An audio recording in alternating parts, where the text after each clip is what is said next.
La préoccupation majeure des acteurs de développement aujourd'hui au niveau mondial est sans doute la recherche des voies et moyens pour réduire ou lutter contre la pauvreté par des actions concrètes. Au Bénin, beaucoup de stratégies nationales ont été mises en œuvre ou sont en cours.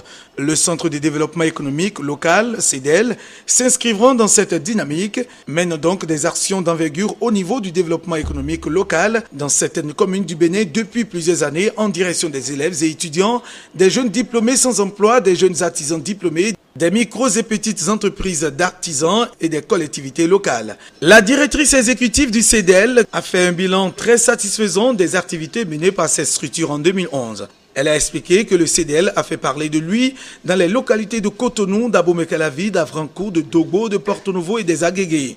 Au cours des différentes actions, les volets accompagnement des jeunes pour l'insertion professionnelle, appui aux micro et petites entrepreneurs, puis le développement économique des communes ont été pris en compte. Au cours de cette cérémonie, fort simple, plus de 200 jeunes ont reçu leur parchemin en plus des chèques. Ceci est le résultat de l'assiduité du savoir-faire dont ils ont fait preuve durant les différentes formations initiées à leur intention par le Centre de développement économique local, CEDEL. Le président du conseil consultatif représentant les bénéficiaires a exprimé sa gratitude aux autorités du CEDEL, puis énuméré quelques doléances. Nous sommes plus de 200 bénéficiaires. J'aurais donc du moins à dire plus de 200 fois merci. Si je parviens à le faire, alors j'aurais touché un objectif très sérieux, très important pour moi. Je voudrais vous dire que les bénéficiaires que nous sommes avons besoin de 3 choses essentielles. Le premier, être informé. Le second, être formé. Et puis, le troisième, être appuyé financièrement.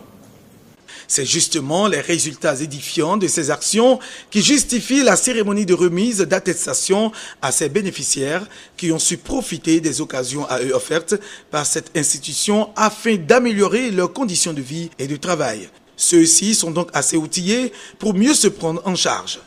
Je souhaite donc que les chercheurs d'emploi qui ont bénéficié des formations en informatique et en logiciel de comptabilité puissent trouver l'emploi idéal grâce aux atouts que les dites formations leur ont apportés, que les équipements qui seront reçus permettent aux bénéficiaires d'augmenter leur chiffre d'affaires et qu'ils s'acquittent de leurs impôts, que les entrepreneurs agro-pastoraux appliquent correctement les notions de gestion et gèrent bien les crédits qui seront mis à leur disposition pour la prospérité de leurs entreprises. Cependant, l'institution se trouve confrontée à quelques obstacles, d'où le besoin de collaborer avec les partenaires privilégiés et l'État afin d'améliorer son image. Les autorités d'Oxfam Québec, partenaires privilégiés du CEDEL, ont souhaité que le partenariat entre les deux parties dure afin qu'il relève de nouveaux défis. À présent, on peut dire que le chômage est désormais conjugué au passé dans la vie de ces récipiendaires.